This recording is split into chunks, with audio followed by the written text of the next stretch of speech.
picture is so much more powerful. But you need some kind of analysis, no? Para mag-generate yung mga insights na gano'n. Right? Now, just a quick way of showing you what kinds of insights can you get. No? If you use descriptive, ito lang yung mga tanong na masasagot mo. No? How long itong empleyadong to, how long have they been with the company? So you know the tenure, you know the average tenure, and so on. Fine, but not so useful. But ito, with predictive analytics, you could already say, how long? I can predict. Hindi pa nangyayari. Pero alam ko na based on the profile ni Juan, given this combination of data, information about Juan, he will approximately stay 2.5 years in a company. He will be driven, motivated by these things. He will be demotivated with these kinds of factors. So may magagawa ka na bago pa mangyari.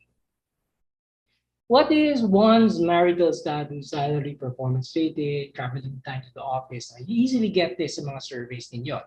201 files, yes. But what do you do with those data?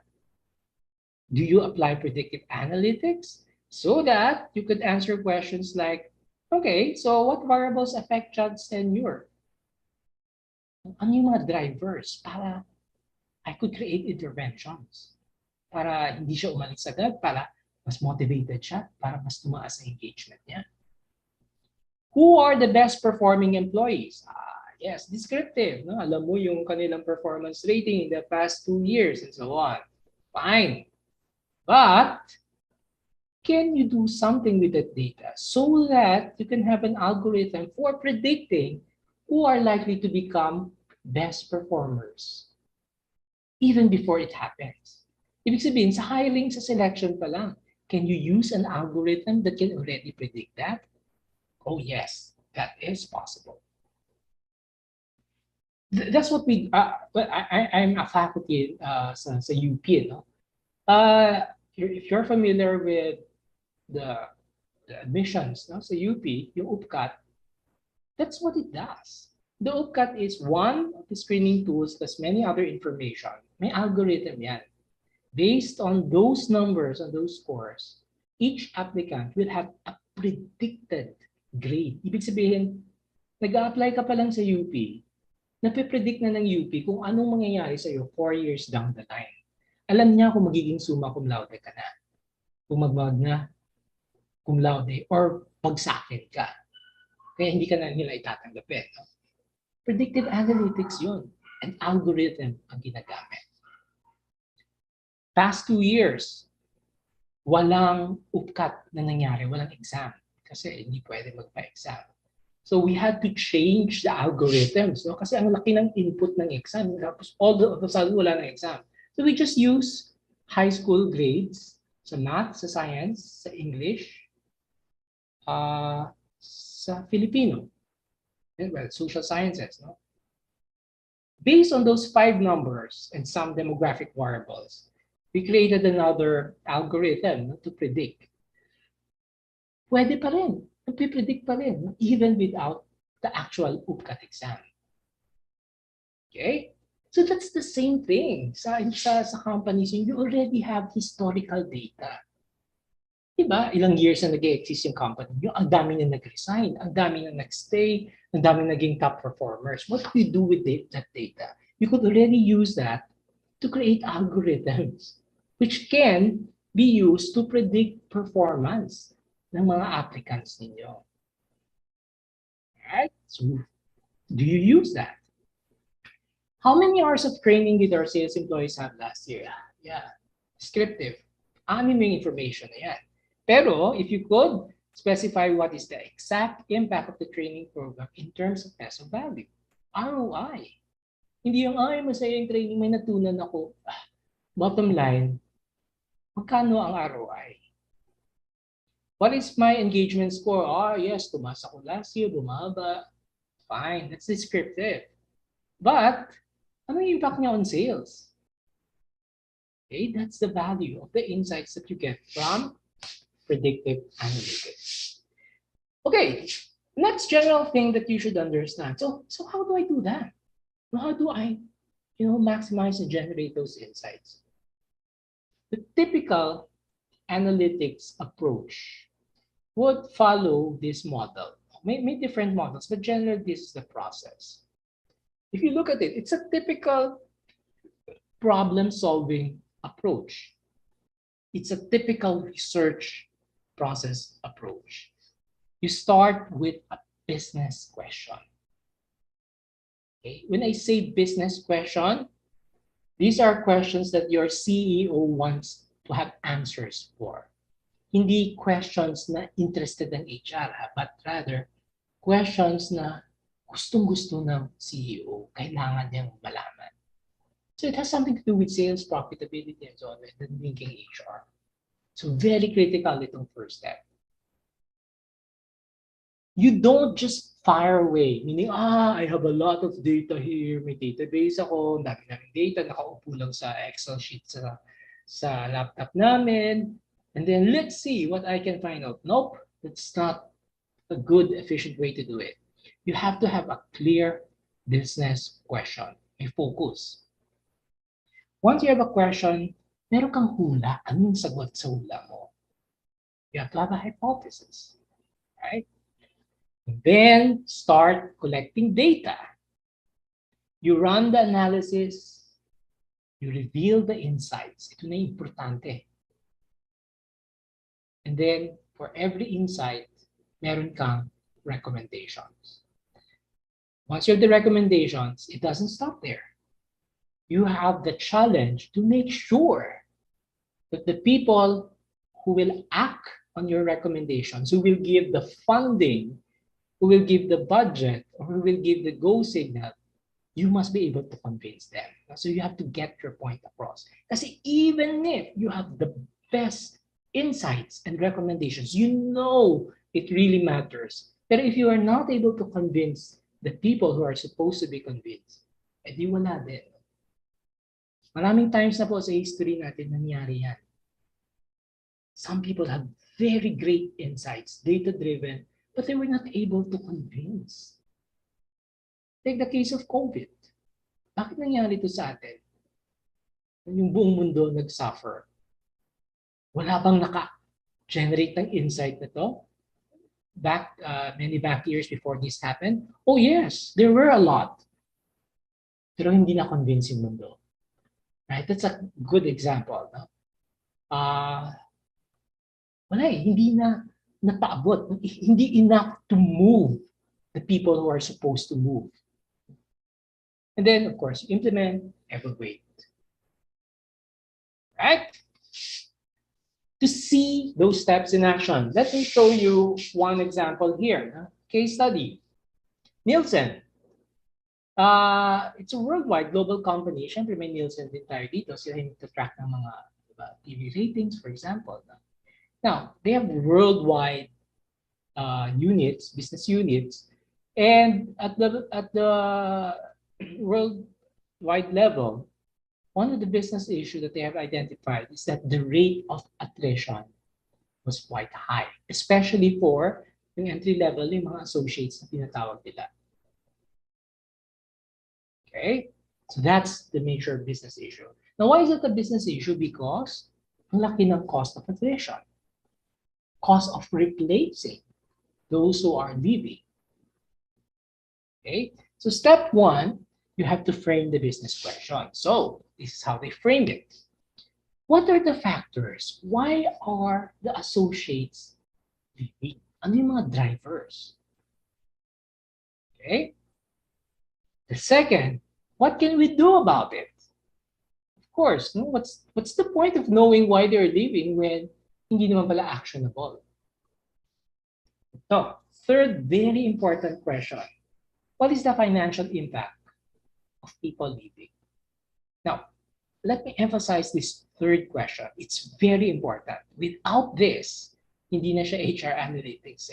Because remember, you have to link the business outcomes with the HR concern. Attrition is an HR concern, but you have to link it, show the business impact. Because otherwise, top management would have, won't have the concern for that. So, importante ang third question ito. Otherwise, without this third question, it's just like any question that HR is concerned. Curious lang. Okay? And then they formulated hypotheses, no, for each of the questions. Third and fourth step, this is the technical side. You collect the data. The data sources could come from different sources. And in fact, we're saying here that you don't need complete organized data kaagad. Okay? Yes, it might require some technical details, technical competencies, but not necessarily. No?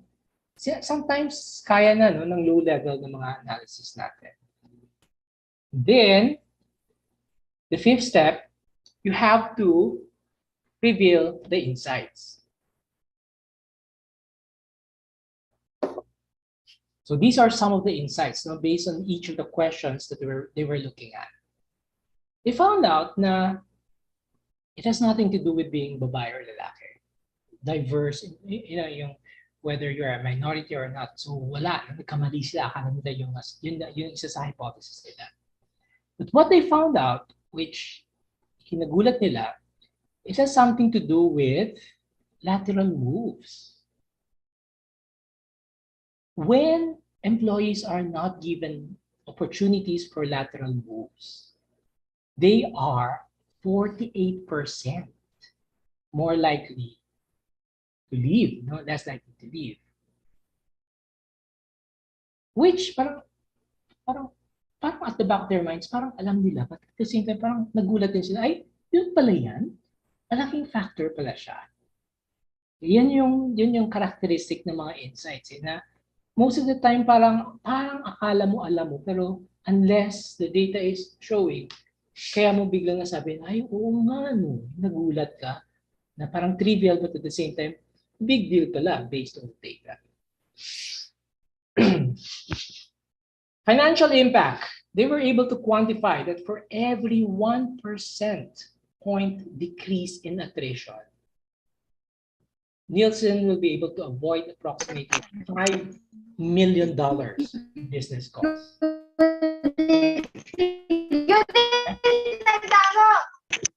So, nasagot na natin yung tatlong question.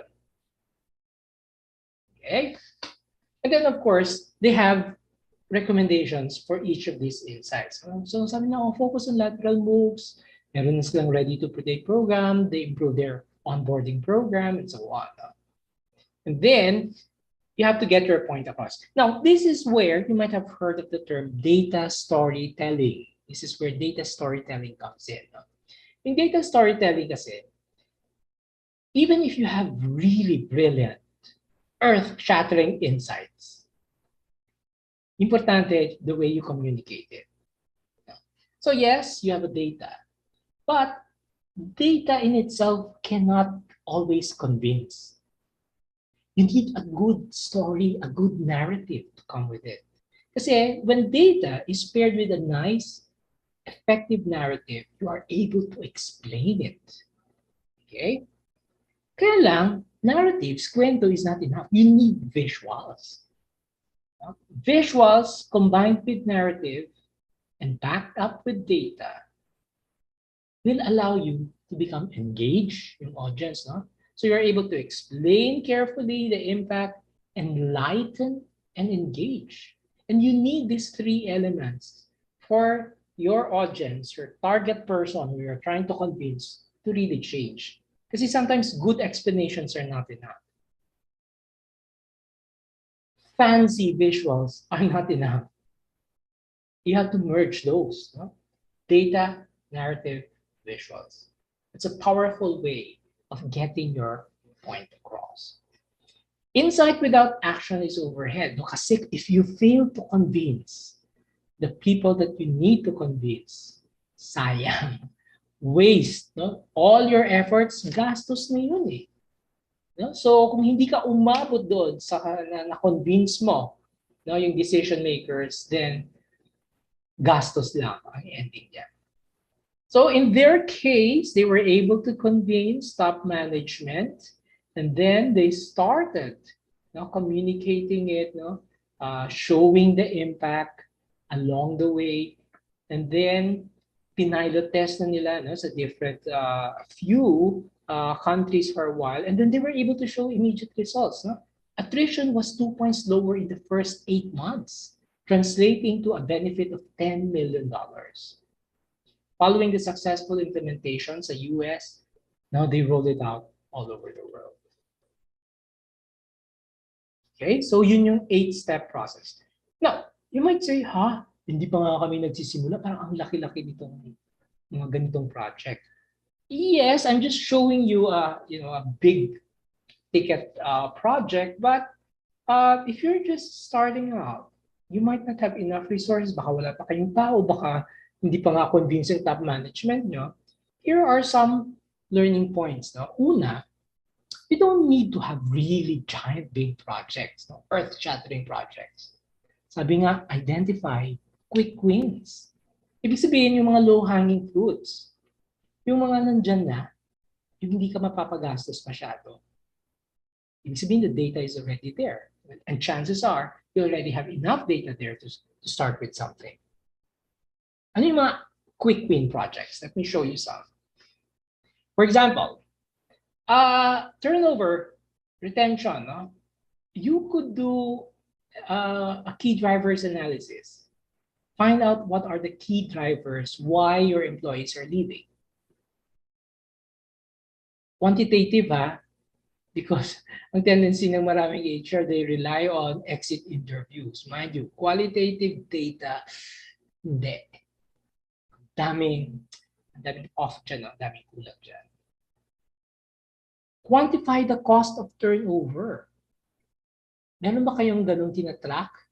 Make sure you know that, yung cost of turnover nyo. For every ranked file na nawawala, magkano ang actual cost niyan sa inyo? Paano kung supervisors? Paano kung managers? Kasi once you have that, you could easily make a business case sa top management. Ang taas ng attrition natin, no? For every one employee that we lose, this much ang mawawala sa company. No? So we need to address the following points.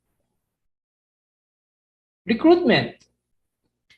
You could start by profiling your best performers. You already have the data. You have historical data. No, you quantify the profile of high-performing employees. And based on the data coming from these high-performing employees, yung past data nila, you could actually create algorithms. You could create algorithms and use it for recruitment purposes. So that in the future, alam mo na kaagad yung likelihood, the probability that this applicant will become a high performer or not. Engagement. Many companies are tracking their engagement year in, year out. You do that, right? Nagpapa-survey kayo every year. And then you track, uy, tumaas, bumaba. Happy na kayo dun sa taas baba. That's just descriptive. Okay? Move to the next level. Mag-predictive ka na. You can link the changes in your engagement scores with gains in profitability and sales. Yung mga customer metrics ninyo, pwede yan. But I have yet to see companies doing that. No?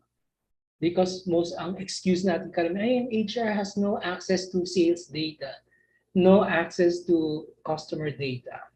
That's a problem there.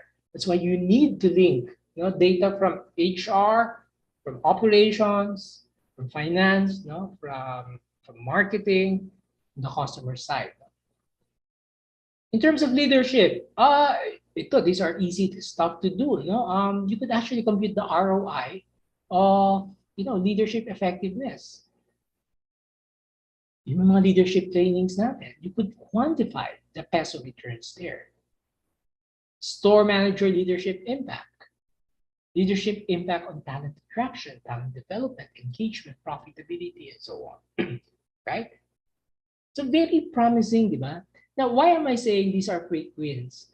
You might say, parang ang daming resources ang kailangan. No, because most of this I'm almost certain you already have the data for this.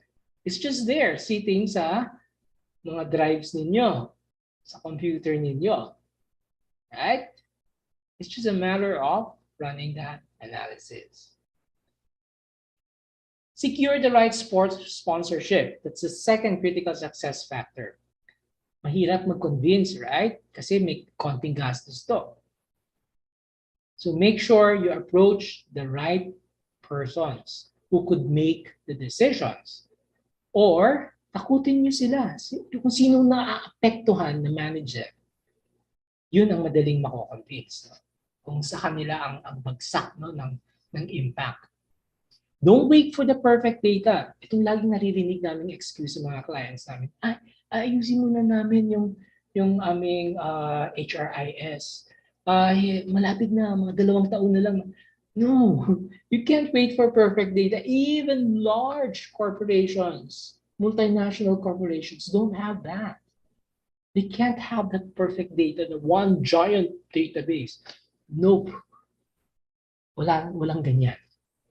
Now start with whatever you have. Analytics doesn't stop with analysis. You have to tell the story. Why? Because you need to convince people to change, to move, and accept your recommendations. So you need to have those skills. So kung titingnan nyo, anong kailangan nyo yun ng mga skills no, ng tao or ng group? No? Actually, I'm referring more to a group. Kasi when you do HR analytics, mahirap itong gawin na mag-isa ka lang. So usually may team kayo. No? Just make sure na yung team ninyo has both sets of competencies here. No? Kasi when you do HR analytics, it's both a science and an art. No? May scientific side, may art side. Yung scientific side niya, yun yung running the analysis, collecting the data, and all that. So yes, you might need deep technical expertise there in terms of content, in terms of the process. But again, it's not an excuse na, wait, do I need to hire a data scientist? Do I need to hire a statistician for this? No, not necessarily. Not necessarily. Okay? In fact, what we're always telling yung mga clients namin, no, na in the trainings that we run, we teach HR practitioners, no, the basic tools and techniques. And when I say HR practitioners, hindi yung may technical background. Kahit walang technical background, we can teach you the basic tools and techniques which could already solve and address 80 to 90% of the questions you can take on. So lahat ng mga business questions na maisip nyo, parang 4 or 5 tools lang yan kailangan nyo. And you don't need deep technical expertise for those. So yun yung mga developments na nangyayari dyan. But there's an artistic side to HR analytics. Ito na yung tinatawag nilang analytics translator. No? These are the skills that you need to do the storytelling, sinasabi ko. Trying to convince, creating the visuals, ability to market your idea. No? So you need people from both sides. Mahirap tumahanap sa isang tao lang because some have the technical expertise pero wala silang, the marketing side of it. So you need both sets of competencies there. All right, last 9:59 na. Let me just share one last case study with you to give an idea of what are the possibilities here. In JetBlue, ito yung one of the low-cost airlines sa US. Parang Cebu Pacific natin. So it's award-winning, malaki, no? 12,000 employees. Now, when they did this HR analytics project, their business question was, they want to connect yung ginagawa ng HR nila na they track employee engagement, which I guess most of you do, no? Pero, sige, track tayo ng track para saan? Para sa ano? As far as top management is concerned, you have to connect it with the business outcomes like customer loyalty, revenue, profit. Parang hirap i-connect, no? If I have happy, engaged employees, how does it translate to profitability? Now, in quantitative terms, that's what we need. So they have these metrics. So ang HR, meron silang tinatawag na ENPS, Employee Net Promoter Score. Yung sa marketing naman, meron silang CNPS, Customer Net Promoter Score. So yun ang ginamit nilang metrics for employee engagement and customer satisfaction. Now, itong loyalty, revenue, profit, of course, may peso value na tayo dyan. So madali na ito. No? So the challenge is how to connect these three. Now, for those of you na not familiar with the NPS concept, yung NPS, ito yung tinatanong sa inyo, halimbawa, when you buy something or avail of the service of a company, may pa-survey sila bigla na on a scale of 0 to 10, how likely are you going to recommend this product, this service, this company to your friends? Diba? Pag sumagot ka ng 6 and below, tawag sa'yo detractor. Kung 7 or 8, you are called a passive. Kung 9 or 10, ano ka?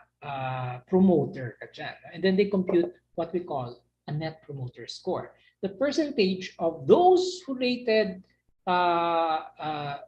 promoters na mataas minus the percentage of those who are detractors. So yun yung NPS. So merong employee NPS, meaning how likely are you going to recommend the company, JetBlue, as a place to work for? And then yung customers, tinatanong pag sumasakay sa aeroplano, how likely are you going to recommend JetBlue? No? Sumakay ka ulit sa JetBlue para sa mga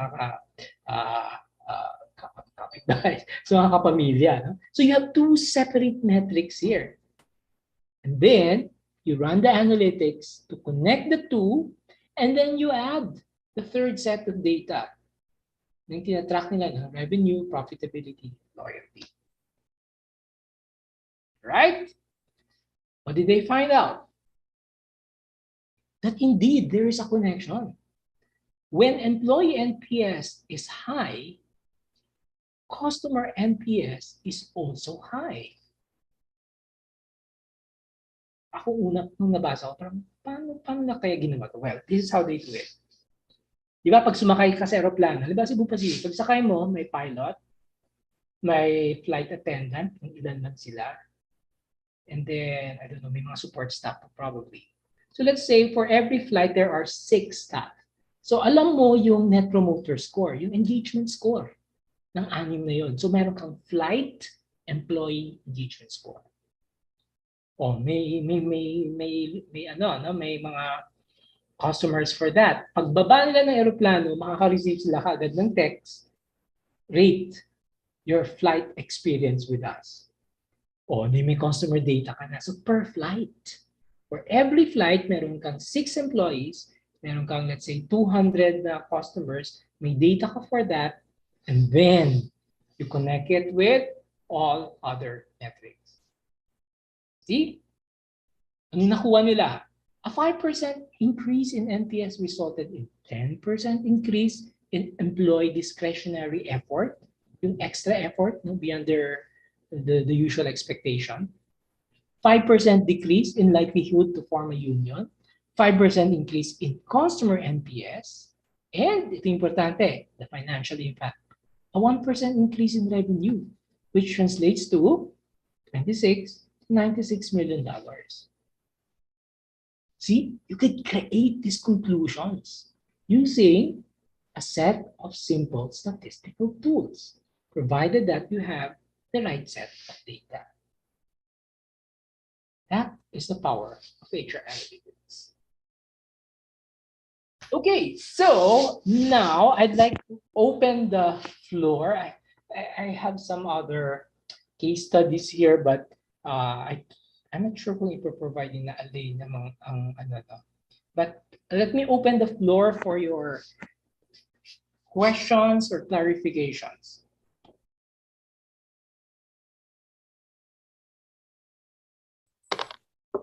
Okay, thank you so much, Dr. Marcia, for that very enlightening discussion. So to our participants, I'm inviting everyone to please type in your questions here in our chat box so that we can address the question to Dr. Marcia.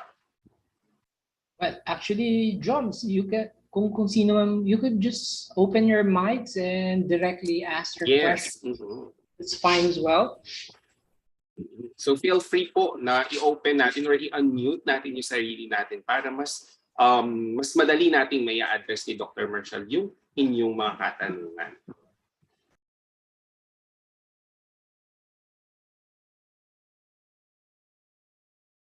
Hi, sir. Good morning, Hurley. Go ahead. I'm asking kasi usually talaga kasi sa mga employees, they want to know kailan sila mag-increase about sa salary. So, paano po mai-analyze to yung sa nila, yung performance, kung i-increase ba or not? Thank you. Okay. Right. Medyo mahirap na question. Ito two ways, two perspectives.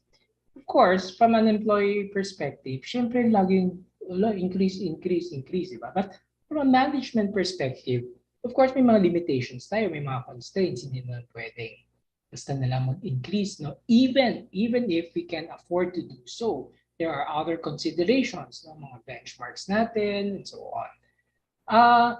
Siguro, one interesting question to ask there, no, is, ano ba talaga ang impact ng salary sa performance, sa motivation? Do you know that we have been tracking hundreds of companies already in the past few years, you know? And then we are tracking engagement, attrition, even mental health. No? May mga key indicators kami tinitingnan. And then we look at different predictors. And one of the predictors that we are using is satisfaction with salary, satisfaction with benefits. Believe it or not, very rarely, or I have yet to see a company where lumabas sa analysis na ang salary is a significant predictor of engagement. So hindi yung salary ang nagpapasaya, nagpapa-motivate sa empleyado. It's necessary, but hindi siya key driver. In fact, a lot of cases happens that minsan even the higher the salary is, mas lalong tumataas yung attrition. I mean, counterintuitive, no? But it's because probably you are not addressing the right set of drivers, no? To motivate, to keep your people, hindi sila umalis. So, yun yung thoughts ko. No? So, you could really use analytics to determine the role of salary. May impact pa talaga siya sa engagement natin? Is that really the reason why people are resigning? Assuming, of course, that you meet the minimum standards, no? Parang at par naman kayo with your competitors and so on. Eh kung hindi talaga kayo at par, no? Talagang way below kayo the benchmark, external factor na yun. That's the reason probably that kaya sila umaalis. So you might want, no, to consider, ano ba talaga ang papel ng salary? I hope I was able to address your question, Bert. Yeah, thank you, sir. I think giving yung parang kawang-gawa siguro na participation nila na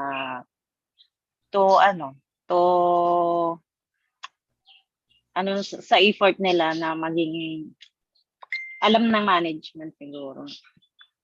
Right. Yeah, never assume that it's always salary that drives people, no, to stay in the company or leave the company. Kasi most of the time, hindi eh. So parang ano lang pala nila yung trick na maano sila, mapansin. Yeah, and it's the natural tendency, no? Parang, syempre, who wouldn't want a higher salary, di ba? But if you analyze the data, assuming that you have the right data, you'll be surprised. No? There are other things that motivate and drive employees. No? Any Okay. other question? Thank you. Thank you, Bert.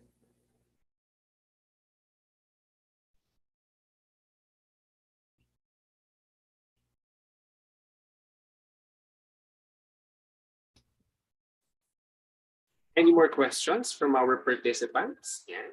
Especially do sa mga na-disconnect kanina and nakapasok lang ulit ngayon. So feel free po to type in your questions here in our chat or kindly mute your microphone na lang para at least mas ma-direct natin na mai-address yung question ni Dr. Valente. Good morning, Dr. Valencia. Good morning, Wilson. Sige, go Yes, ahead. what kind of tools are available out there for predictive HR analytics? Okay.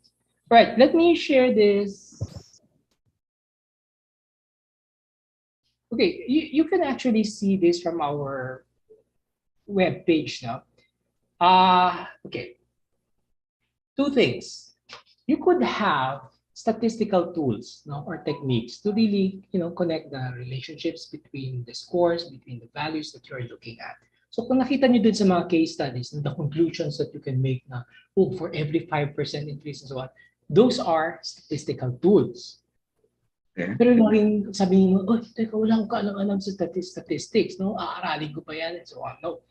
Ito, I'm just sharing this in advance, no? Mm-hmm. And our basic statistical tools na training, yung basic HR analytics tools and techniques na training namin, even for those without any technical background, kahit wala kang kaalam, kahit bokya ka pa sa math nyo, sa statistics, we teach you like 3 basic tools using very simple tools at free softwares ito.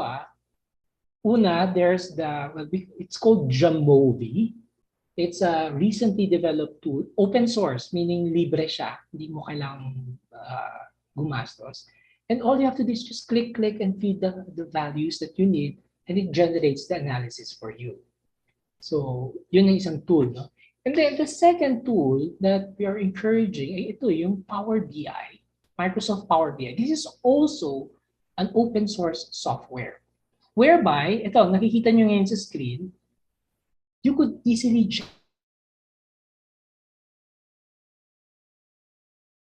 generate dashboards like this, no? And incorporate the analysis here.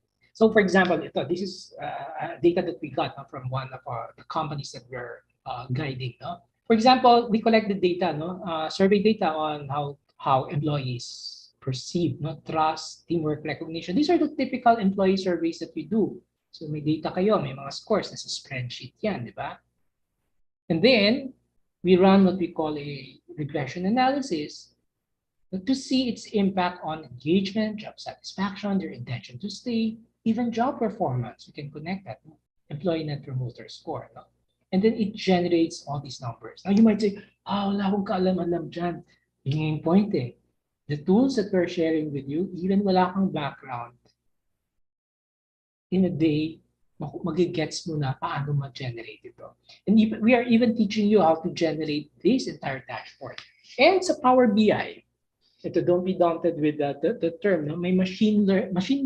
May machine learning tool siya. No? And again, you don't have to know anything about machine learning. You don't need to know anything about programming. Kasi puro click lang siya. And it generates visuals for you and very powerful insights. Like yung mga ito, na-generate ng Power BI. No?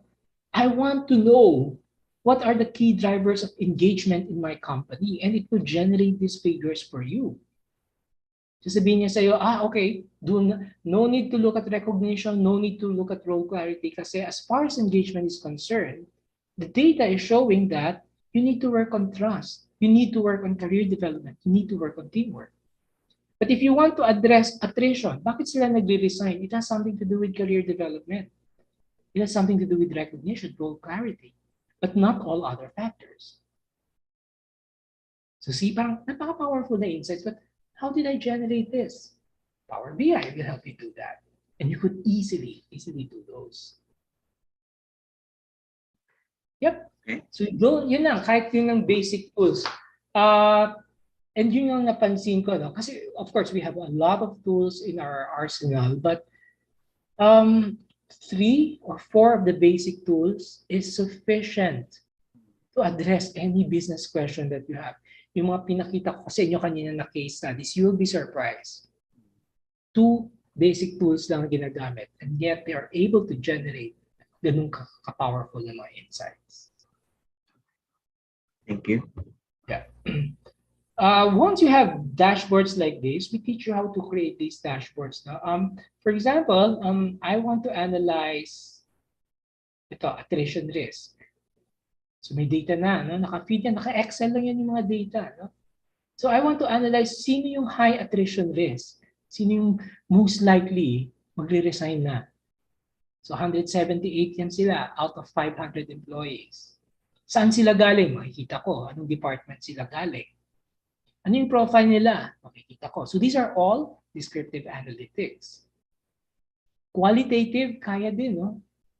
Ano yung mga sinasabi nila, bakit ako aalis? Itong high na ito, na 178, ito yung dahilan nila, bakit sila aalis. Now, if you want to see yung low naman, so I just click low, 194 yan, ito yung naman mga sinasabi ng low.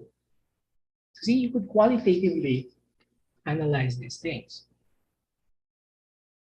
Again, parang, wow, this is so daunting. No? Sa training namin, tuturuan namin to actually generate these kinds of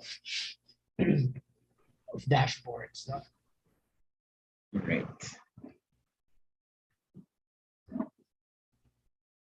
Thank you. Any other questions?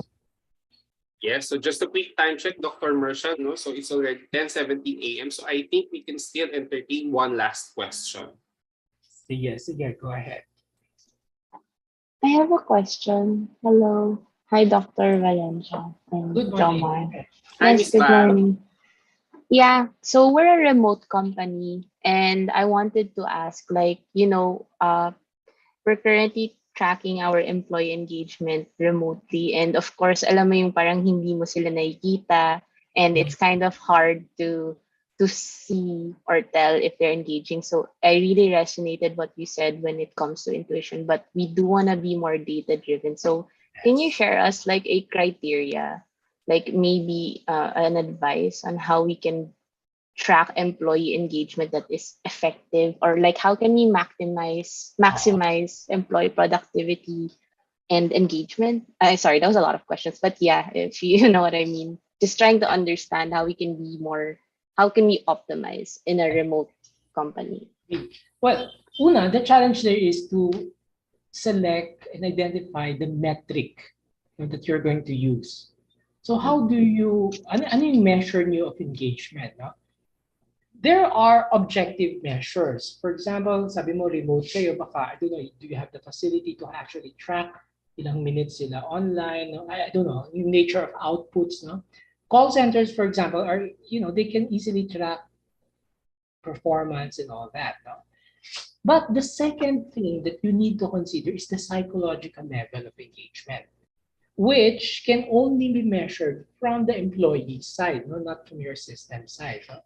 So for that, you need surveys. No? Surveys that you administer, I don't know how often ba kayo, no? Typically once a year, but some companies actually do it, may alam kaming company, like every month. No? So they have just a system, no, for collecting that each employee will rate na may mga questions lang to capture engagement, for example. And then, yun na, may score na yung employee at a given period. So you use that as an advice. So for engagement, it has got to be 2 ways. No? Yung more objective, which is based on, kung may system kayo.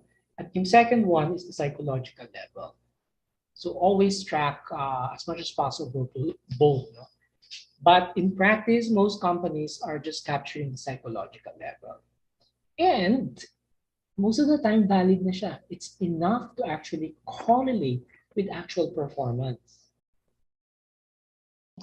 So yun yung challenge doon, no? Having the right metric, having the way to actually capture those.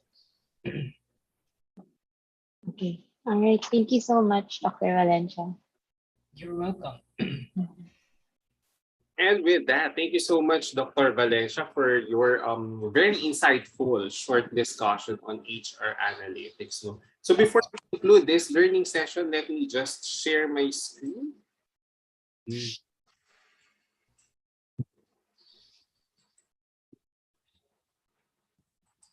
Okay, so ayan. So let me know yan if nakikita na ho ba natin ang screen natin. So ayan. Yes.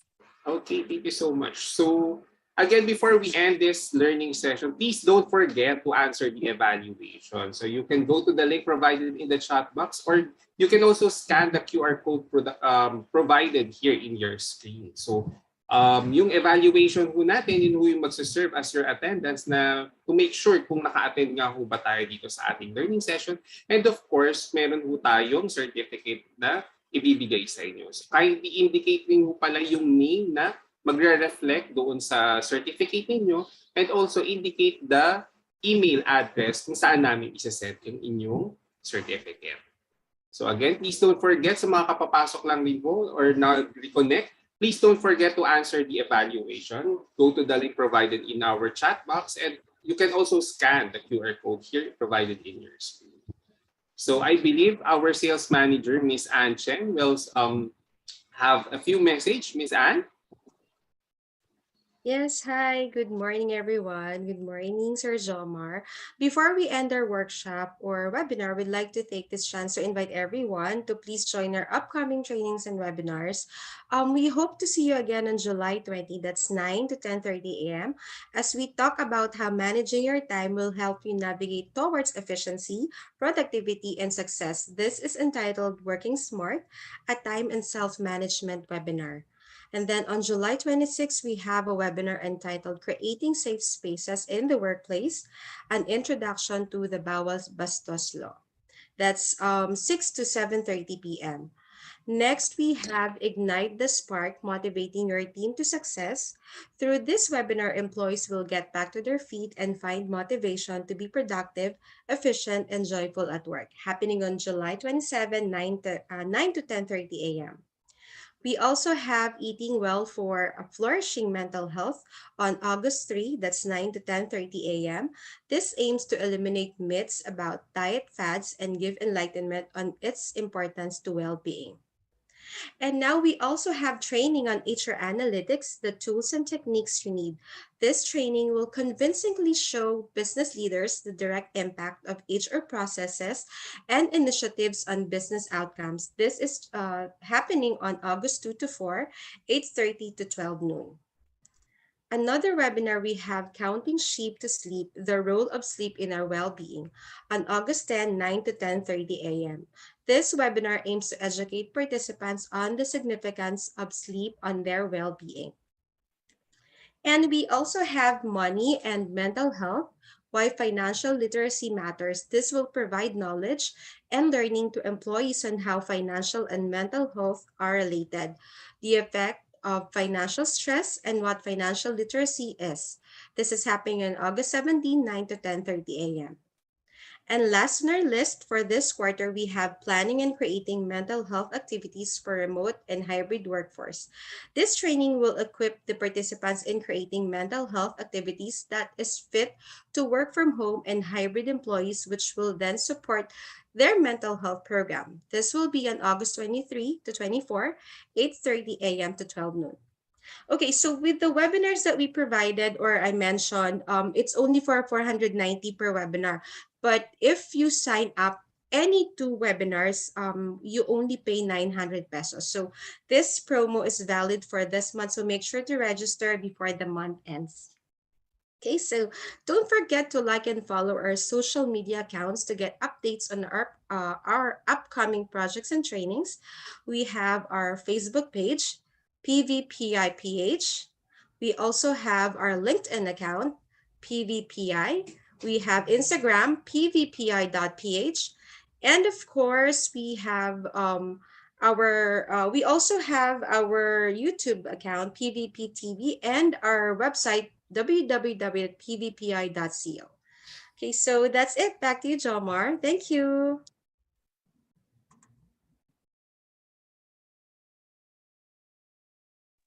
And with that, thank you so much, Miss Anne, for those upcoming events of PBB. No? So with that, this concludes our learning session on HR analytics. Again, thank you so much, Dr. Valencia, for sharing your expertise and unending knowledge on analytics. No? So again, thank you so much to our participants who attended our learning session.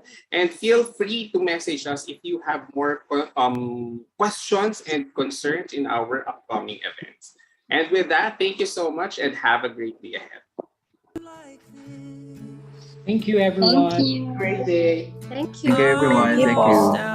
Thank you, Sir MV. Thank you, Thank you Jomar. po. Thank you. But who else could I be?